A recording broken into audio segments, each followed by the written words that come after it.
All right, today we're jumping into this incredible ancient song that honestly, it tackles a feeling that is so modern, just being completely and totally overwhelmed. We're talking about Psalm 3, and believe me, it offers this surprising guide for finding strength right when you're caught in the middle of a storm.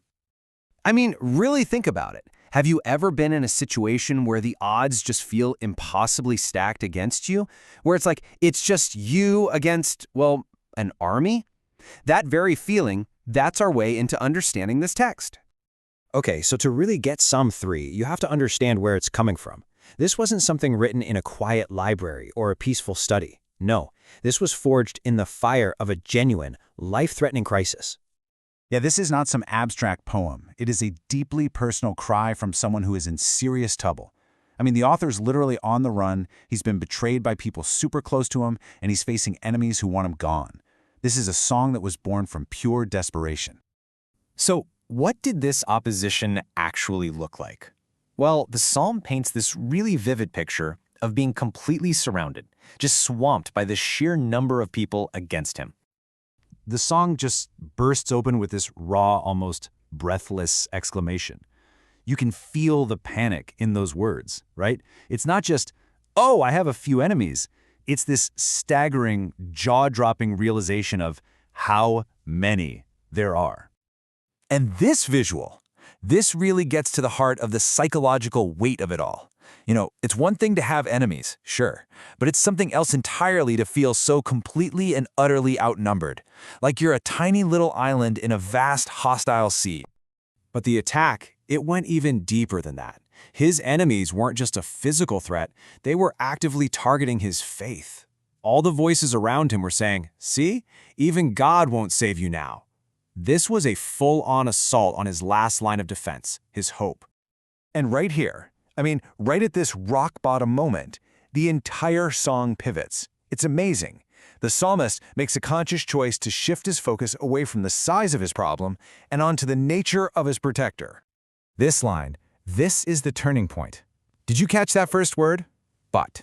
It's this powerful declaration of defiance. It's him saying, despite everything I see around me, this is what I'm choosing to believe. He literally stops describing his enemies and starts declaring his faith.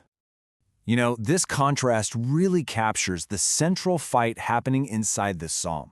On one side, you've got the chaotic, threatening external reality, but on the other, you have this focused internal conviction. The psalmist makes a deliberate choice to live out of that conviction, not his circumstances. And that word shield is just so powerful. It doesn't just mean blocking one arrow from the front. A shield around me, that implies 360-degree protection. It's a statement of complete trust and security, even while he's literally surrounded by danger. So what happens when you make that kind of mental and spiritual shift? Well, the psalm shows us a direct, tangible result. This declaration of faith leads straight to an experience of deliverance. And it builds in this beautiful logical sequence. First, there's the cry for help. Second, the confident knowledge that he's heard. And then, what's the incredible result? He sleeps. Right in the middle of a battle for his life, he lies down and finds rest. That's the absolute game changer. He wakes up safe, not because he outfought anybody, but because his trust allowed him to surrender control. So here's the crucial point. The enemies haven't just magically disappeared. The danger is still very real. But the psalmist has found this deep, internal peace. This shows us that true peace isn't about waiting for the storm to pass. It's about finding an anchor right in the middle of it. Okay, so this is a great story, but what does a 3,000-year-old song have to do with our lives today? You know, with our deadlines, our conflicts, our anxieties? Well, as it turns out, everything. So this ancient song gives us a surprisingly modern strategy for being resilient. First, you acknowledge the crisis. You look it right in the eye without letting it define you. He says, how many are my foes? He's not in denial. But then comes that pivot. You deliberately shift your focus from the size of the problem to the source of your strength. And this isn't just wishful thinking, it's an active choice. It's what allows you to find rest, to actually sleep, even when the storm is still howling outside. True peace isn't the storm ending, it's knowing you're secure right inside it. So we'll leave you with this to think about. When you feel outnumbered and the noise of modern life just gets too loud, when those spiritual and emotional attacks start coming, where do you turn? What is the shield you hold up against the chaos?